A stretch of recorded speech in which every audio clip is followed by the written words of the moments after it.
Nih saudara-saudara, orang Kristen kadang-kadang jadi yang pertama kitabnya dituduh palsu.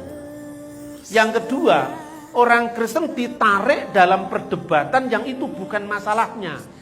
Jangan mau. Karena apa? Kita ini karena kita tidak tahu. Lah orang tidak tahu itu obatnya ya dikasih tahu. Ya toh? Obatnya pendidikan hanya itu sebetulnya. Makanya saya bilang tadi kan, semangat itu boleh, tapi pikiran harus diisi. Kalau semangat saja itu mudah didorong-dorong orang, ya toh? Tapi kalau pikiran saja tanpa semangat tidak mau berbuat apa-apa. Itu dua-duanya mengandung kelemahan. Pikiran tanpa spirit yang menyala-nyala, takut melangkah. Terlalu banyak perhitungan. Tapi kalau semangat saja tanpa pikiran yang cerdas, mudah dorong-dorong, mudah dihasut, akhirnya konflik. Makanya mengasihi Tuhan, kata Yesus, tidak hanya dengan hati, tapi juga dengan akal budi, harus berimbang. Ya ini saudara-saudara, apa yang menjadi masalah? Itu adalah misalnya ada perdebatan orang muslim tentang yang dikorbankan Iska atau Ismail. Terus Anda diajak berdebat, loh kok ya mau, itu bukan masalah kita kok. Sama dengan Anda diajak berdebat tentang istrinya orang lain yang tidak ada kaitannya dengan keluarga kita. Ngapain kita mau?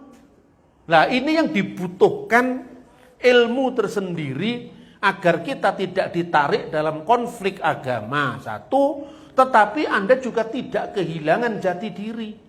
Jati diri itu apa? Itu istilahnya Pak Harto dulu itu sedikit-sedikit ngomong jati diri. Identitas kita ini loh tidak hilang. Kenapa? Dalam Islam, ini pun juga jangan disalahpahami saya ngurusi agama lain. Saya sekedar cerita, kalau nggak percaya dicek sendiri sana. Yaitu, dalam Islam, Al-Quran tidak mencatat siapa anak yang nyaris dikorbankan oleh Ibrahim. Itu tidak ada itu. Dalam surat Asy-Syaffat itu, Quran menyebutkan cuman fabasyarnahu bigulamin halim, dan telah diberikan kabar gembira kepadanya dengan anak yang sabar, anak yang soleh, anak yang penyantun. Hanya itu teksnya. Kemudian kitab tafsir ada yang mengatakan Iska, ada yang mengatakan Ismail. Yang mengatakan Iska itu misalnya tafsir Muqatil bin Sulaiman yang ditulis kira-kira tahun 776. Wa huwa Iska bin Saroh. Dia adalah Iska, anaknya Sarah. Abad ke-10 muncul tafsir lagi Quran yang disebut Jami'ul Bayan fit Tafsiril Quran yang dikarang oleh At-Tabari. Dalam tafsir At-Tabari ada hadis yang mengatakan Iska yang nyaris dikorbankan, ada hadis yang mengatakan Ismail yang nyaris dikorbankan. Itu agama Islam. Jadi kan urusannya Islam sendiri kan, ngapain Anda diajak-ajak berdebat soal Ismail atau Iska?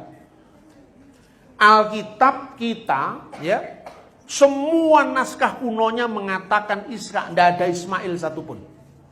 Dan bukan hanya naskah kuno Alkitab yang di tangan orang Kristen. Naskah kuno Alkitab yang di tangan orang Yahudi, yang di tangan orang Samaria, semuanya Iska.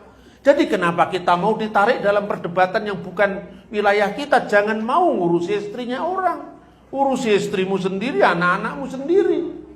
Kita ditarik ke ranah konflik yang karena kita tidak berpengetahuan, kita mau. Kalau saya diajak ngomong, ya sudahlah kamu selesaikan dulu. Di kami tidak ada masalah, Kak. Kami diajak debat untuk apa?